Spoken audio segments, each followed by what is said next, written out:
باب اتباع الجنائز من الایمان، یعنی اتباع جنائز ایمان کا ایک شعبہ ہے۔ اس باب کو سب سے آخر میں اس لیے ذکر فرمایا کہ یہ آخری حالت ہے جو انسان کے ساتھ پیش آتی ہے۔ اس پر سوال یہ ہے کہ حضرت امام بخاری رحمہ اللہ نے ایک باب آگے چل کر اور بھی ذکر کیا ہے، باب اداء الخمس من الایمان۔ تو چاہیے یہ تھا کہ پہلے اس باب سے پہلے اس کو لے آتے پھر اس کو لے آتے۔ اس کا جواب یہ ہے کہ اصل میں جب میدان جنگ میں شہادت ہوتی ہے تو پہلے شہداء کو دفن کیا جاتا ہے، اس کے بعد غنائم تقسیم کی جاتی ہیں اور اس میں سے خمس نکالا جاتا ہے۔ تو خمس کا نکالنا، غنائم کا تقسیم کرنا اتباع جنائز کے بعد ہوتا ہے، اس لیے امام بخاری نے اس کو مؤخر فرما دیا ہے۔ اسناد المصنف امیر المؤمنین فی حدیث رسول اللہ صلی اللہ علیہ وسلم قال حدثنا احمد بن عبد الله بن علي المنجوفي قال حدثنا روح قال حدثنا وفن حسن محمد بن هريرة رضي الله تعالى عنه ان رسول الله صلى الله عليه وسلم قال من اتبع جنازة مسلم ایمان واحتسابا كان معه حتى يصلي عليها ويفرغ من دفنها فإن يرجع من الأجر قيراطين كل قيراط مثل أحد من صلى عليه ثم رجع قبل الدفن فإنه يرجع من الأجر قيراطين تابعه عثمان المؤذن قال حدثنا وفن عن محمد عن أبي هريرة عن النبي صلى الله تعالى عليه وسلم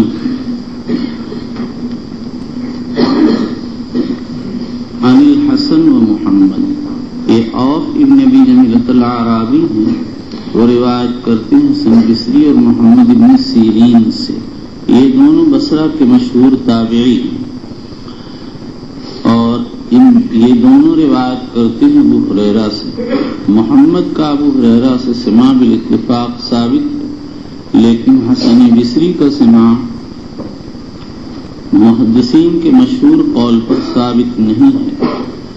یہاں امام بخاری رضی اللہ تعالیٰ عنہ نے ان کا تذکرہ ضمن کیا ہے، اس لیے کہ روایت میں سند میں اسی طرح سے ان کا نام آ گیا، ورنہ امام بخاری نے محمد بن سیرین کی روایت پر جو متصل ہے اعتماد کیا اور حسن بصری کی روایت پر جو عند الجمہور منقطع نبی ہریرہ اعتماد نہیں کیا۔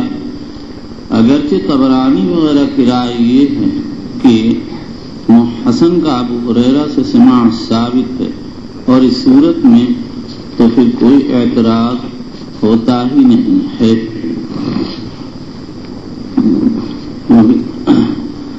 من اتبع جنازۃ مسلم، جو آدمی کسی مسلمان کے جنازے کا ایمان کے ساتھ ثواب کی نیت سے اتباع کرتا اور اس کے ساتھ رہتا یہاں تک کہ نماز پڑھے اور دفن سے فارغ تو 2 قیراط کے ساتھ واپس ہوتا۔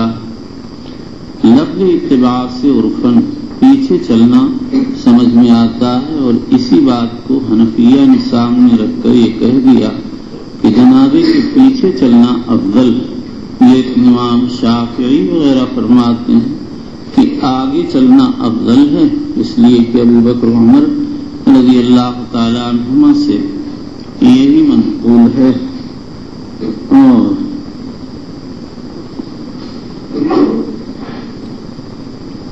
امام مالک، امام احمد رحمۃ اللہ علیہما کی رائے یہ ہے کہ اگر عورتیں جنازے میں تو مرد آگے چلیں گے ورنہ پیچھے چلیں گے۔ سفیان ثوری فرماتے ہیں سب مساوی ہے۔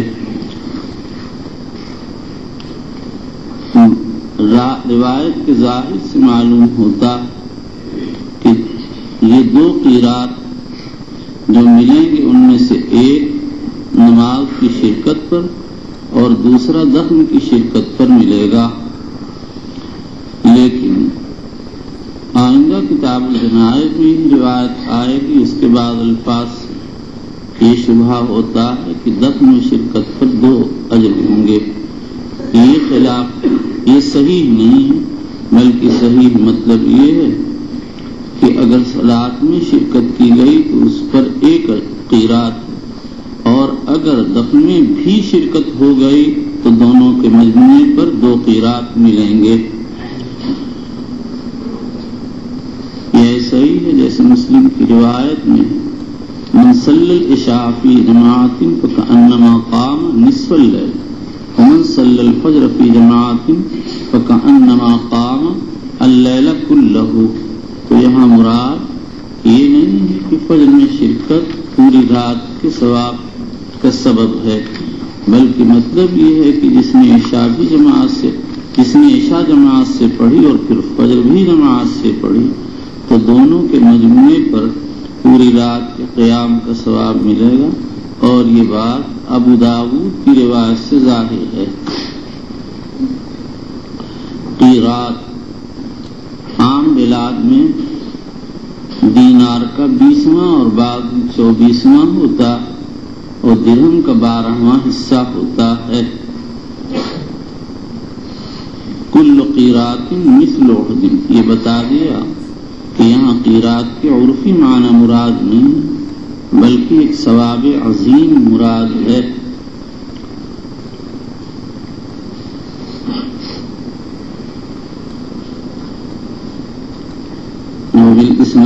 تابعہ عثمان المؤذن، امام بخاری کہتے ہیں کہ جیسے روح بن عبادہ یہ روایت عن اور نقل کرتے ہیں ایسے ہی عثمان مؤذن بھی نقل کرتے ہیں۔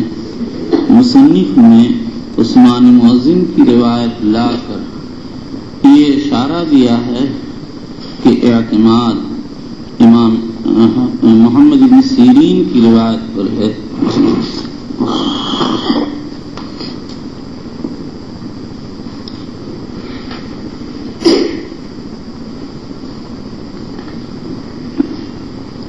وبالإسناد المتصل منا إلى أمير المؤمنين في حديث رسول الله صلى الله عليه وسلم أبي عبد الله محمد بن إسماعيل البخاري رضي الله عنه وأرضاه وأجزل ثوابه ووفاه وحشرنا في زمرته ونفعنا بعلومه.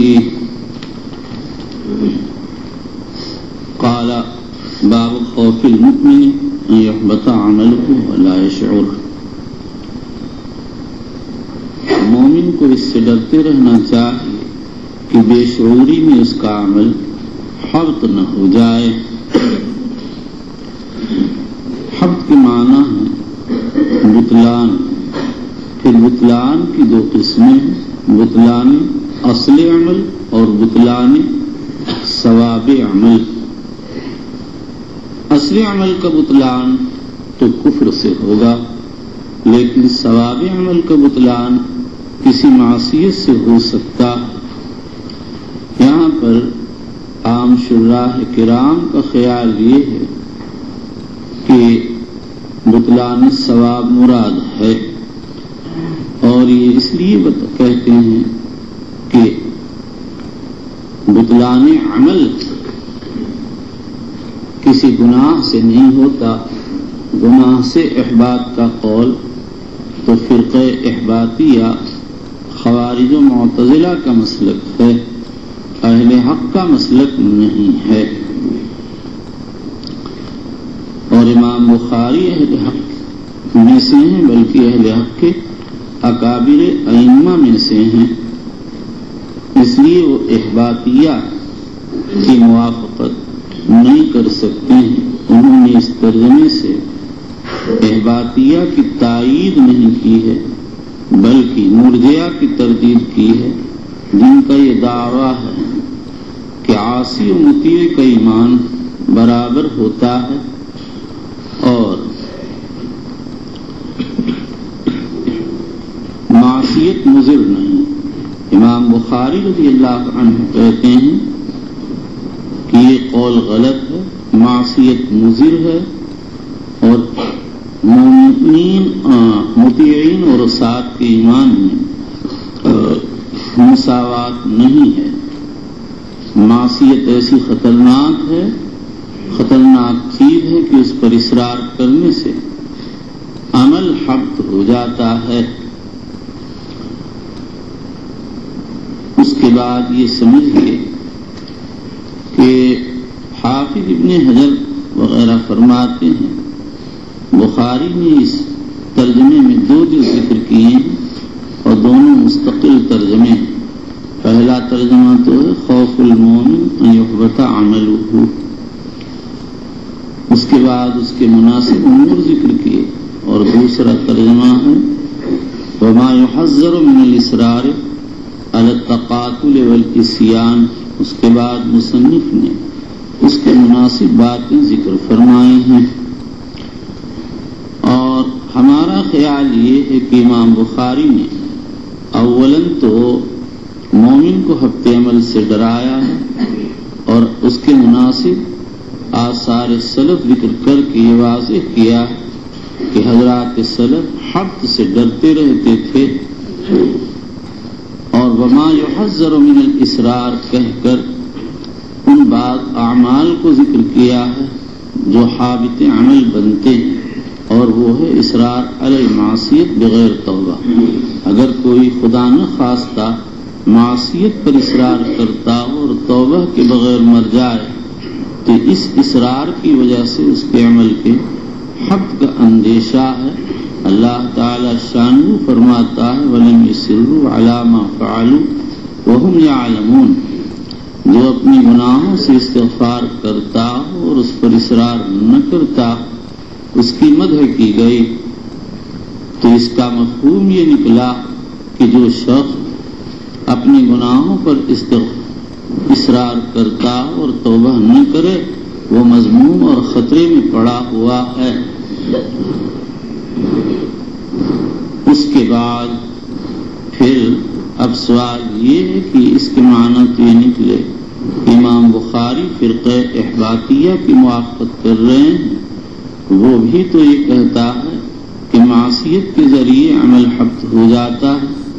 اس کا جواب یہ ہے کہ فرقہ احباطیہ اور بخاری میں فرق یہ ہے کہ فرقہ احباطیہ تو کہتا ہے ہر معصیت سے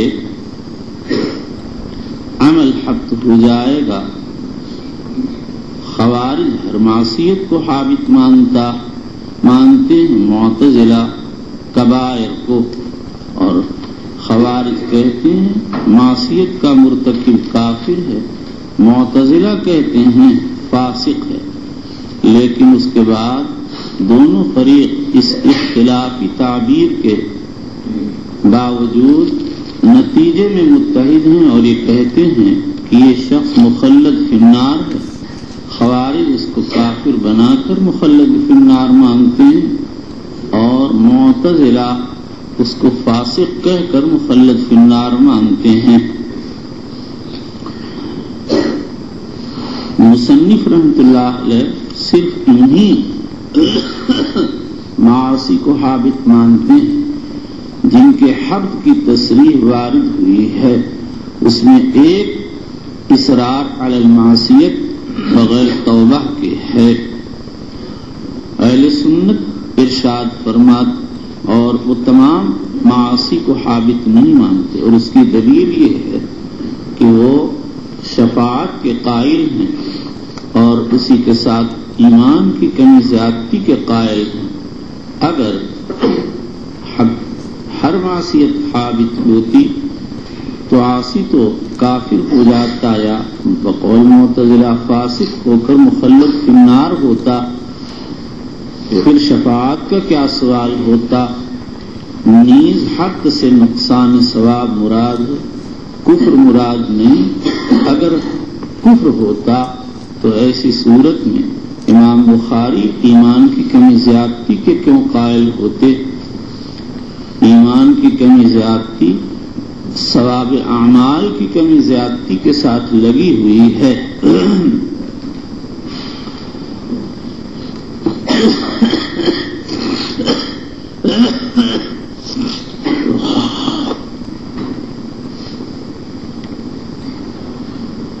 یہ کتاب تو لے آیا تھا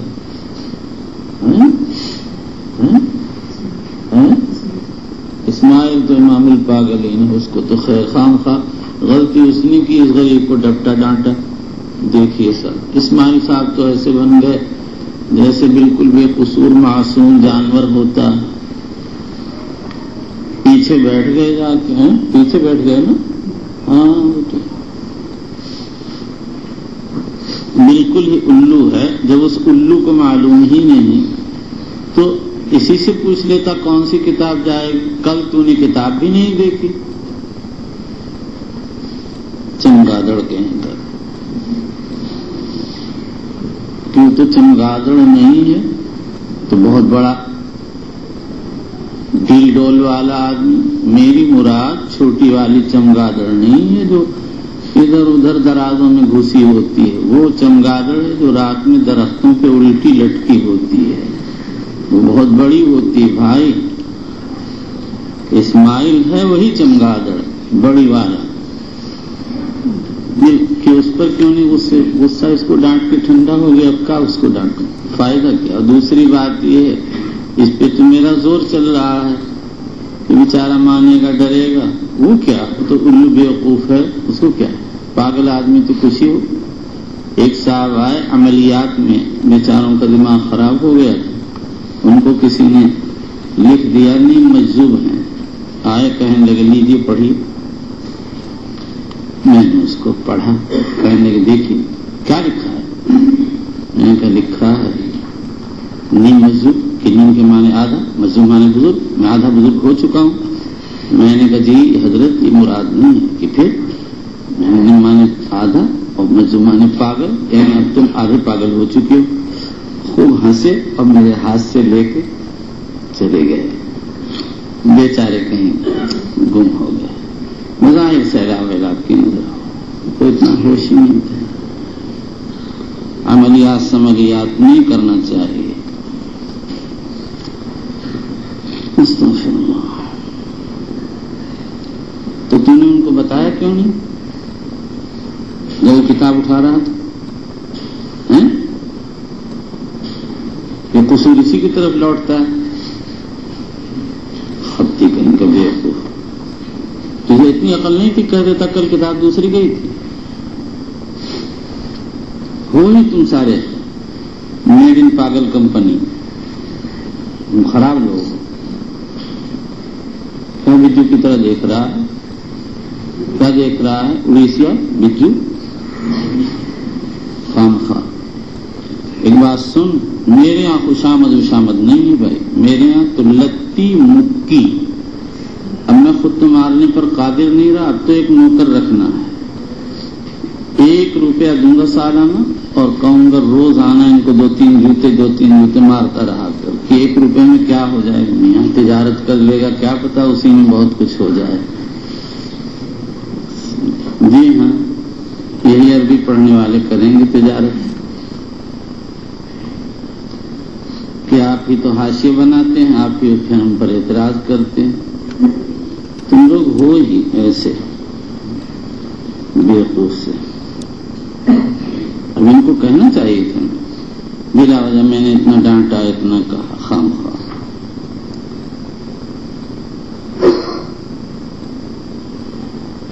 وَهُوَ لَا يَشْعُرُ. اور اس کو شعور نہ ہو. اس سے یہ بات نکلتی ہے کہ معصیت نقصان دہ ہے.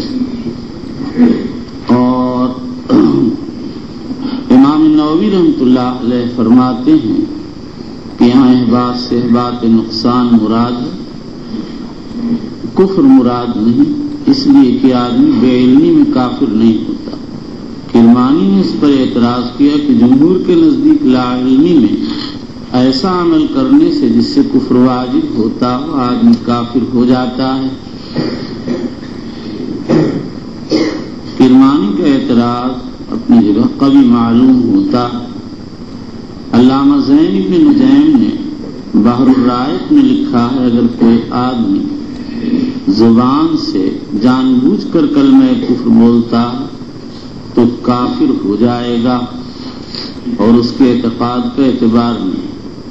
اور اگر نادانستگی میں کوئی آدمی کلمہ کفر کہتا تو اس میں اختلاف ہے. بعض کہتے ہیں کافر ہو جائے گا بعض کہتے ہیں کافر نہ ہوگا. وقال ابراہیم التیمی ما عرضت قولی علی عملی الا خشیت ان اکون مکذبا.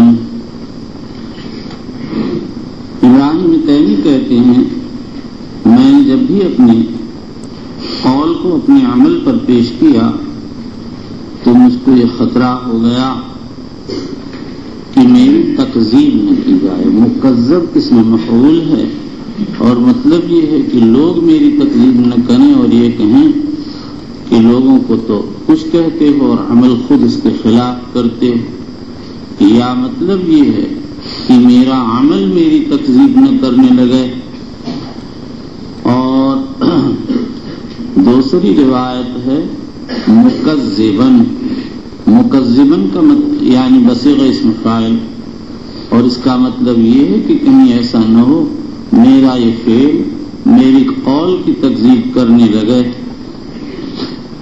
اور یہ بات اس لیے انہوں نے کہی کہ وہ واعظ تھے، لوگوں کو نصیحت کیا کرتے تھے. اس سے معلوم ہوا کہ حضرات سلف معصیت کے اثر سے ڈرتے رہتے تھے. وقال ابن ابی ملیکہ ادرکت 30 من اصحاب النبی صلی اللہ علیہ وسلم كلهم يخاف النفاق على نفسه ما منهم احد يقول انه على ایمان جبرائیل و میکائیل.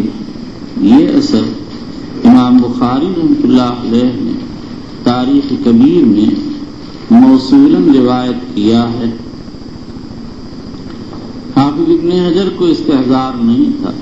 ابو زرع دمشقی وغیرہ کی تاریخ سے اس اثر کو ذکر کیا ہے، لیکن اس کے الفاظ اور ہیں اور بخاری کے ذکر کردہ الفاظ اور ہیں.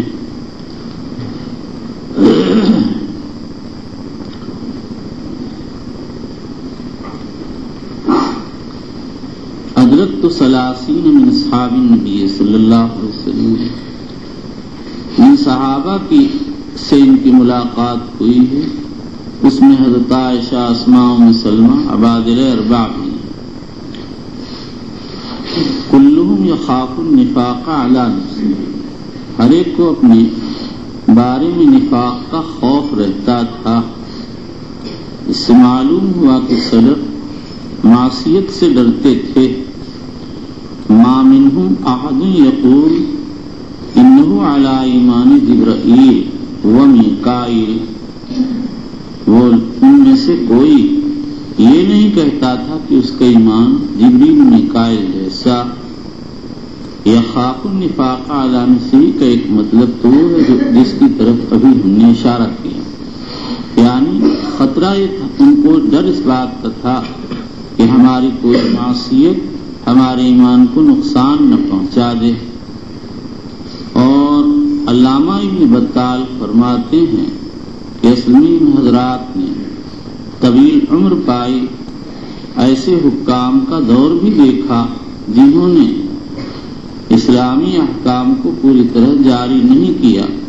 یہ حضرات اپنی کمزوری کی وجہ سے نکیر نہ کر پائے، اس پر ان کو یہ خوف طاری ہو گیا کہ کہیں یہ ہماری طرف سے مداہنت نہ ہو. ما منہم احد یقول انہ علی ایمان جبرائیل و میکائیل.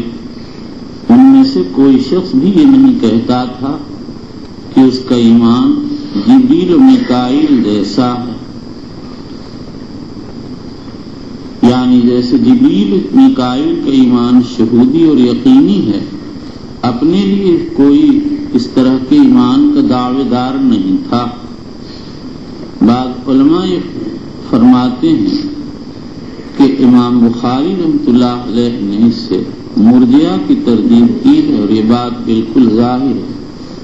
اور بعضوں کا خیال یہ ہے کہ امام ابو حنیفہ کی تردید کی ہے جو یہ کہتے ہیں ایمانی کا ایمان جبرائیل، میرا ایمان جبریل کے ایمان جیسا ہے. اگر امام ابو حنیفہ کی تردید کی ہو تو کوئی تعجب کی بات نہیں ہے، اس لیے کہ امام ابو حنیفہ رحمۃ اللہ علیہ مسلک ارجاء کے قائل تھے اور بخاری میں کتاب الایمان میں مرجئہ کے تمام ہی فرق کو اپنا نشانہ بنایا اور ان کی تردید فرمائی، لیکن یہاں پر یہ بات واضح کر دینا ضروری ہے کہ امام ابو حنیفہ رحمۃ اللہ علیہ سے یہ قول پائے ثبوت کو پہنچتا ہے کہ نہیں، اور اگر پہنچتا ہے تو پھر آگے کیا نوعیت ہے۔ امام ابو حنیفہ رحمۃ اللہ علیہ سے جہاں ایمانی کا ایمان جبرائیل نقل کیا گیا، وہیں امام ابو حنیفہ رحمۃ اللہ علیہ سے یہ بھی منقول ہے انی لأکرہ ان یقول الرجل ایمانی کایمان جبرائیل ولکن یقول آمنت بما آمن بہ جبرائیل۔ یہ قول ملا علی قاری نے نقل کیا ہے، اور حافظ شمس الدین ذہبی نے علی بن جعد سے نقل کیا۔ وہ کہتے ہیں میں نے ابو یوسف سے سنا، وہ فرما رہے تھے جو آدمی کہے ایمانی کا ایمان جبرائیل تو وہ صاحب بدعت ہے۔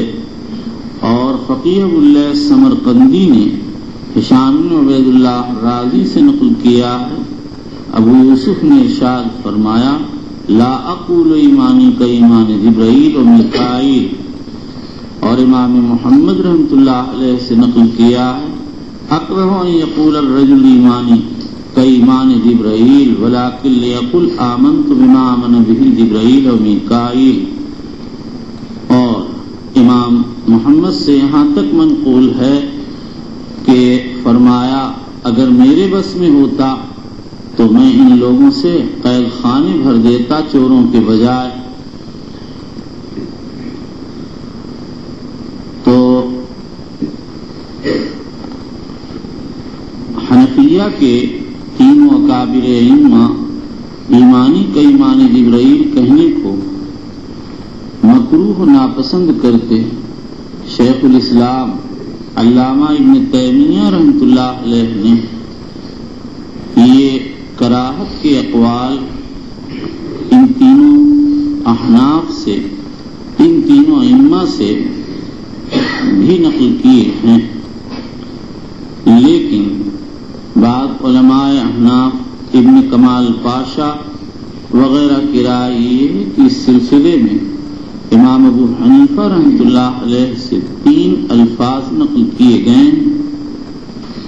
پہلا قول تو ہے ایمانی کا ایمان جبرائیل ولا اقول مثل ایمان جبرائیل، یہ عالم کے حق میں ہے جو کاف اور مثل کے فرق کو جانتا ہے۔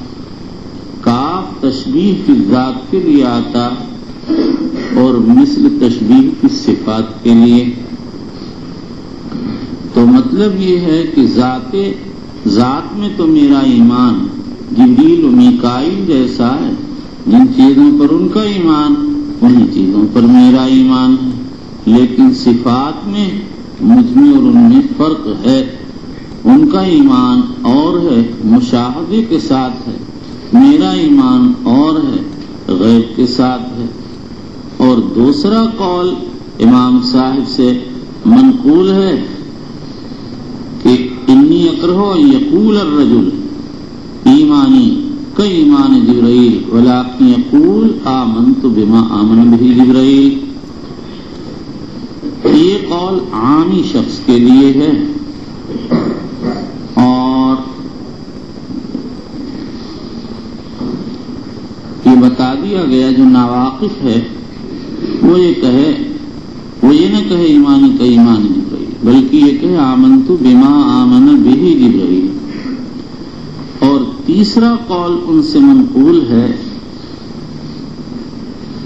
ایماننا مثل ایمان الملائکہ لأننا آمنا بما آمنت بہ الملائکہ۔ یہ قول مومن بہی سے تعلق رکھتا ہے، اور مطلب یہ ہے کہ ہمارے ایمان کو جبریل و ایمان میکائیل کے ایمان کے ساتھ مماثلت اس بات میں ہے کہ جن چیزوں پر ان کا ایمان ہے انہی چیزوں پر ہمارا بھی ایمان ہے۔ اب اس بحث کے بعد ان اقوال کا ان اقوال پر کوئی اشکال باقی نہیں رہا، اور خدا نخواستہ اگر صرف پہلا ہی قول ایمانی کا ایمان جبرائیل منقول ہوتا تو پھر اس صورت میں اس کی توجیحات ممکن تھیں۔ حضرت گنگوہی رحمۃ اللہ علیہ نے کئی توجیحات کی جس کی تفصیل لامع الدراری میں دیکھی جا سکتی ہے، جن میں سے بعض کو میں یہاں بیان کر دیتا ہوں۔ نمبر 1، یہ تشبیہ ہے نفس ذات میں۔ نمبر 2، یہ تشبیہ ہے تقادم عہد میں، یعنی جیسے ان کا ایمان قدیم ہمارا بھی ایمان قدیم، اللہ نے جب عالم ذر میں ہم کو ظاہر کیا تھا اور الست کا عہد لیا تھا تو وہ اس وقت ہم نے بھی اقرار کیا تھا الست ازل ہم چنا شاں بگوش بفریاد قالو لادر فروش۔ اور نمبر 3، یہ تشبیہ قوت یقین میں ہے، یعنی ہم کو یقین کی وہ کیفیت حاصل ہے کہ اگر پردہ ہٹا دیا جائے تو اس میں کوئی اضافہ نہ ہوگا۔ ایسے ہی ہے جیسے بعض سلف سے منقول ہے لو کشف الغطاء لمزددت یقینا۔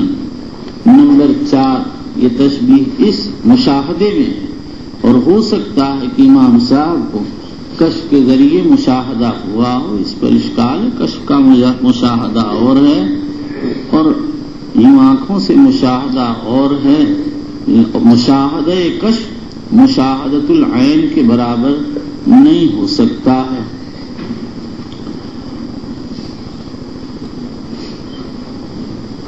وَيُذْكَرُ عَنِ الْحَسَنِ مَا خَافَهُ إِلَّا مُؤْمِنٌ وَلَا مِنَهُ إِلَّا مُنَافِقٌ مَا خَافَهُ إِلَّا مُؤْمِنٌ۔ ابن تین امام نووی کہتے ہیں خافہ کی ضمیر اللہ کی طرف عائد، یہ معنی تو بڑے مناسب ہیں لیکن اثر کا مفصل لفظ اس سے ابا کرتا ہے، بلکہ یہ ضمیر نفاق کی طرف عائد ہے۔ جعفر فریابی نے کتاب صفت المنافق میں یہی اثر حسن بصری سے روایت کیا، فرماتے ہیں باللہ الذی لا الہ الا ہو ما مضى مومن ولا بقي الا وهو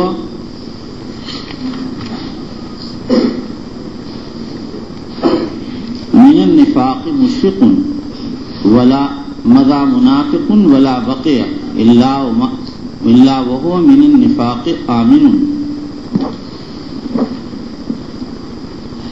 وما يحذر من الإصرار على التقاتل والعصيان من غير التوبة لقول اللہ تعالی ولم يصروا على ما فعلوا يعلمون۔ فرماتے ہیں آپس میں قتل و قتال اور عصیان پر اصرار کرنے سے اگر توبہ کے بغیر موت ہو جائے بڑا خطرہ ہے۔ اللہ تعالی شانہ نے انہی لوگوں کو ممدوح قرار دیا جو اصرار نہیں کرتے تھے، اس سے معلوم ہوا مصر خطرے میں ہے۔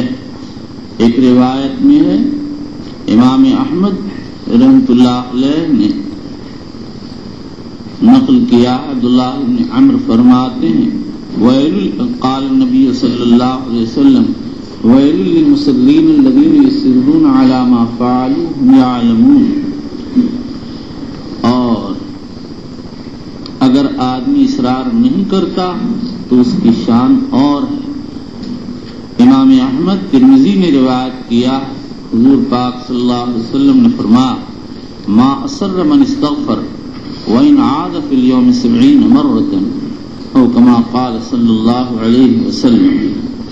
وبالإسناد المتصل منا إلى حافظ أمير المؤمنين في حديث رسول الله صلى الله عليه وسلم أبي عبد الله محمد بن إسماعيل البخاري رضي الله عنه قال حدثنا محمد بن عرعرة قال حدثنا شعبة بن زبير قال سألت أبا وائل عن مرجد قال حدثني عبد الله أن النبي صلى الله عليه وسلم قال سباب المسلم فسوق وقتاله کفر۔ زبید یامی کہتے ہیں میں نے ابو وائل شقیق بن سلمہ سے مرجیہ کے متعلق معلوم کیا، یعنی آپ ان کے متعلق کیا کہتے ہیں؟ تو ابو وائل نے اپنی طرف سے کچھ کہنے کے بجائے عبداللہ ابن مسعود کی حدیث قال النبی صلی اللہ علیہ وسلم سباب المسلم فسوق وقتالہ کفر پیش کر دی، جس سے معلوم ہو گیا کہ مرجئہ کا یہ دعویٰ کہ معصیت مضر نہیں غلط ہے۔ رسول اکرم صلی اللہ علیہ وسلم نے مومن سے گالم گلوچ کرنے اور کو فسق اور اس سے قتال کرنے کو کفر بتایا ہے۔ ابو وائل شقیق ابن سلمہ کی وفات سن 99 ہجری میں ہوئی ہے اور بقول سن 82 میں۔ اس سے معلوم ہوتا ہے کہ بدعت ارجاء بہت قدیم ہے۔ عبداللہ ابن احمد نے کتاب السنہ میں نقل کیا ہے، سلمہ ابن کہیل کہتے تھے اور انہوں نے ارجاء کے سلسلے میں کتاب لکھی تھی، وہ سب سے پہلے اس مسئلے میں کلام کرنے والے ہیں۔ اور طبقات علامہ ابن تیمیہ نے سعید ابن مسیب سے یا حسن ایوب سختیانی سے نقل کیا کہ ارجاء کے سلسلے میں سب سے پہلے حسن بن محمد بن حنفیہ نے کلام کیا تھا۔ اور ابن سعد نے کتاب طبقات میں بھی یہ بات لکھی ہے اور انہوں نے اپنے طبقات میں اور عبداللہ ابن احمد نے کتاب السنہ میں زازان و میسرہ سے نقل کیا کہ یہ لوگ حسن بن محمد بن حنفیہ کے پاس پہنچے تو زازان نے ان کو ارجاء کی کتاب لکھنے پر ملامت کی۔ وہ کہتے تھے کاش میں اس کی تصنیف سے پہلے مر گیا ہوتا۔ ظاہر ہے کہ ارجاء کے مسئلے میں ارجاء کے سلسلے میں کلام کرنا ایمان کے سلسلے میں کلام کرنا ہے اور ایمان میں غلطی ہو جانا بڑے خطرے کی بات ہے۔ حافظ ابن حجر اسقلانی کہتے ہیں ان کا ارجاء ایمانی نہیں تھا، وہ تو یہ کہتے تھے کہ ہم صحابہ کے باہمی قتل و قتال کے سلسلے میں کچھ نہیں بولتے، ان کے معاملے کو مؤخر کرتے ہیں۔ یہ حافظ صاحب رحمۃ اللہ علیہ نے اس سلسلے میں بعض دلیلیں بھی پیش کی ہیں، مگر اس پر اشکال یہ ہے کہ اگر اتنی ہی تک بات ہوتی تو لوگ پھر اعتراض کیوں کرتے۔ بہرحال ارجاء کے معنی ہے مؤخر کر دینا۔ قال تعالی قالوا ارجح و اخا، اور اصطلاح میں ارجاء مخصوص چیز کے مؤخر کرنے کا نام ہے۔ پھر ارجاء کے مختلف درجات ہیں۔ بہت سے لوگ تو کہتے تھے کہ ایمان صرف معرفت کا نام ہے اور باقی سب کو مؤخر کرتے تھے، اور بعض کہتے تھے کہ ایمان صرف تصدیق کا نام ہے اور بعض اقرار و تصدیق دونوں کو ایمان کہتے تھے، اعمال کو ایمان سے خارج مانتے تھے۔ یہ سارے فرق مرجئہ کے ہیں، اور فرقہ مرجئہ میں ایک جماعت تو یہ کہتی تھی کہ معاصی مضر نہیں، لیکن دوسری جماعت مضر مانتی تھی۔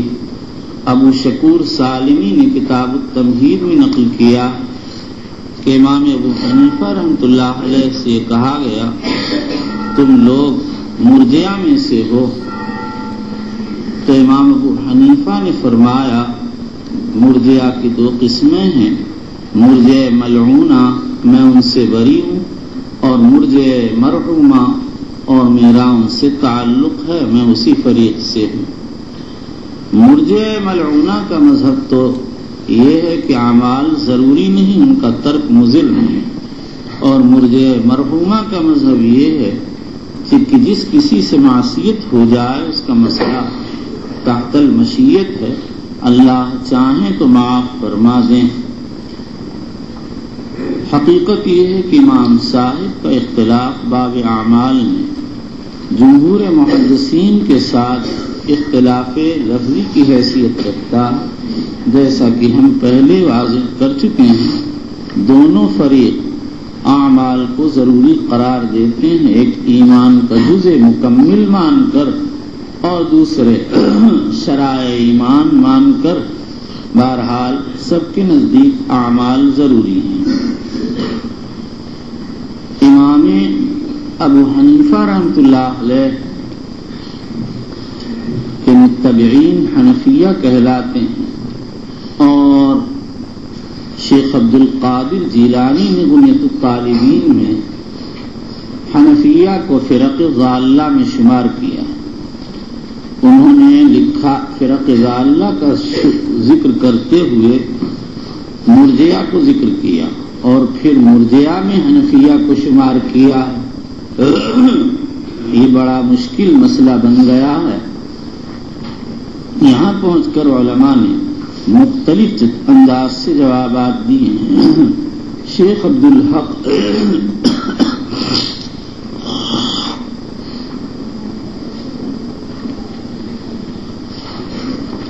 آپ سے جب پوچھا جائے سبق میں آپ کیا کرتے تھے، کہہ دے میں قلم ہلاتا رہتا تھا، نقطے کے اوپر نقطہ لگاتا تھا، کیونکہ میری سمجھ میں بہت آتا تھا۔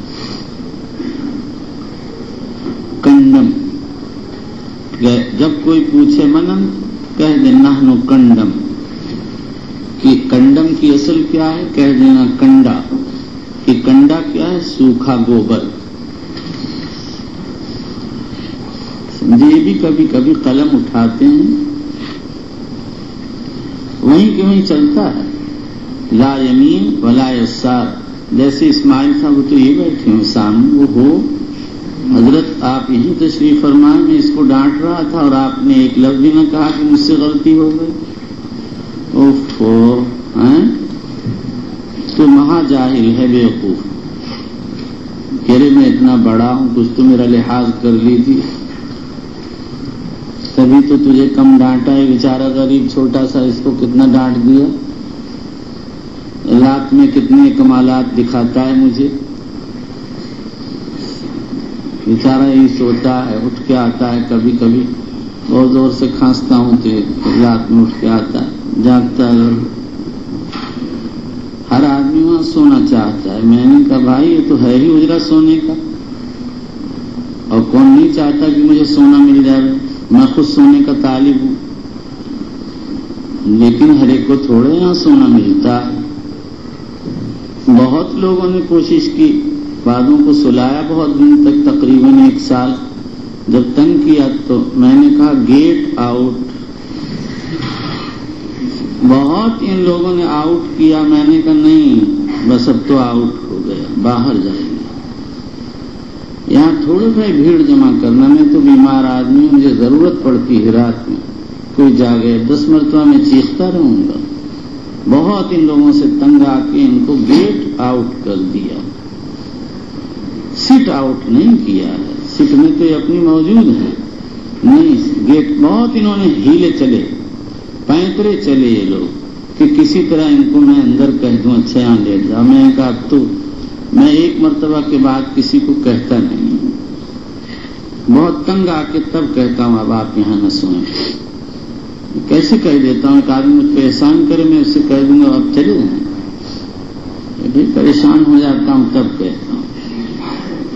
بہت حسیب اللہ صاحب نے کوششیں کی، بڑی چالیں چلی، میں نے کہا کسی قیمت پر آپ کو اندر آنا نہیں ہوگا، باہر باہر دم ہلاتے رہیے۔ کہ کیسے؟ ارے بھائی کتا جو ہوتا ہے جب اس کو مالک نکال دیتا ہے تو باہر ہی دم ہلاتا رہتا ہے، اور کیا ہے، اتنا بے فائدہ۔ میں نے ان سے کہا کہ ارے بھائی اٹھ جایا کیجیے، فرماتے ہیں تو رضائی میں منہ ڈال لیتا ہوں تو ٹھنڈک کی وجہ سے اٹھا ہی نہیں جاتا ہے۔ میں نے کہا پھر تو تم میرا بھی بابا ہو گیا بھائی، میں بڈھا آدمی، بے شرمی کی انتہا، یہ تو ہے میں کیوں لٹاتا ہوں، کوئی ضرورت ہو کوئی تعاون کر دے۔ ایک میرے مہمان آئے تھے، مجھ سے بڑے ہیں عمر میں 5 سال، میری طبیعت خراب تھی، میرے پاس ہی لیٹے ہوئے تھے، مجھے کھانسنے کی ضرورت ہوئی تو انہوں نے نیچے سے اٹھا کے اگالدان مجھے خود دیا، ان کو معلوم تھا کہ ان کی طبیعت خراب ہے، انہیں تعاون کی ضرورت ہے. ہاتھ اگر نکالتا ہوں ہوا لگتی ہے تو اور کھانسی ہوتی ہے، تو پھر میں احتیاط کرتا ہوں. اب یہ جو ہے حضرات یہ سونا چاہتے ہیں. میں نے کہا آپ لوگ اپنا سوئیے، دارالطلبہ بہت بڑا ہے.